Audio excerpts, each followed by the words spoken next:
मैंने उप मुख्यमंत्री जी, मंत्री जी और सबसे पहले युवा साथियों का नाम और धन्यवाद इसलिए किया है क्योंकि इस कार्यक्रम को जन जन तक पहुंचाने का संकल्प भी अगर किसी ने लिया है तो आपने लिया है। जन सहयोग से, जन भागीदारी से जन आंदोलन बनाने का संकल्प भी आपने ही लिया है।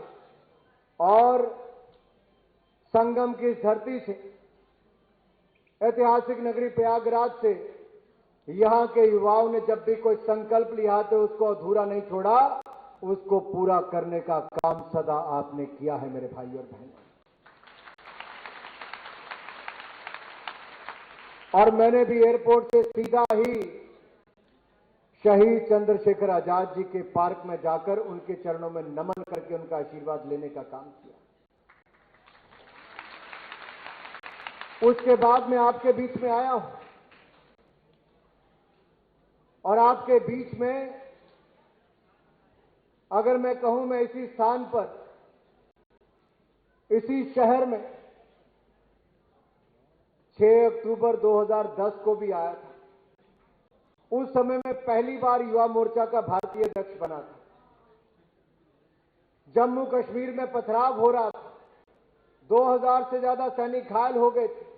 उस समय की सरकार कश्मीर को स्वायत्तता देने की बात करती थी, armed forces special protection act में बदलाव लाने की बात करती थी, सेना की बात कम और वहां के अलगाववादियों की बात ज्यादा सुनी जाती थी।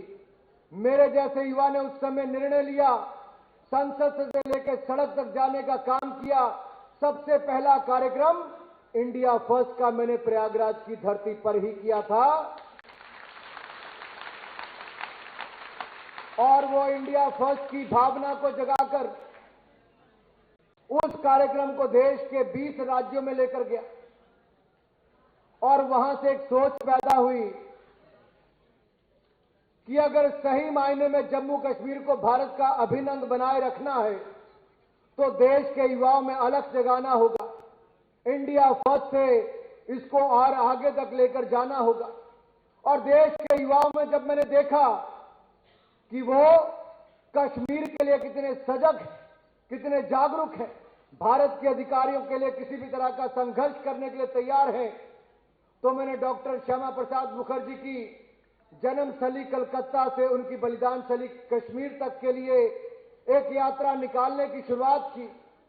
मुझे उस समय मीडिया के मित्र कहते थे, क्या मिलने वाला है 21वीं शताब्दी में, कौन नौजवान जाएगा कश्मीर के लिए लड़ेगा।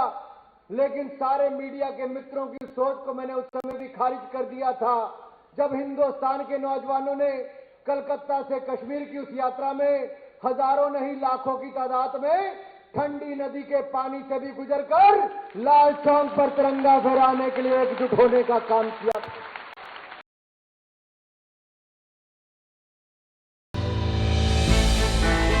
हमने की गलती फिर एक बार, कोरोना ने किया दोबारा प्रहार।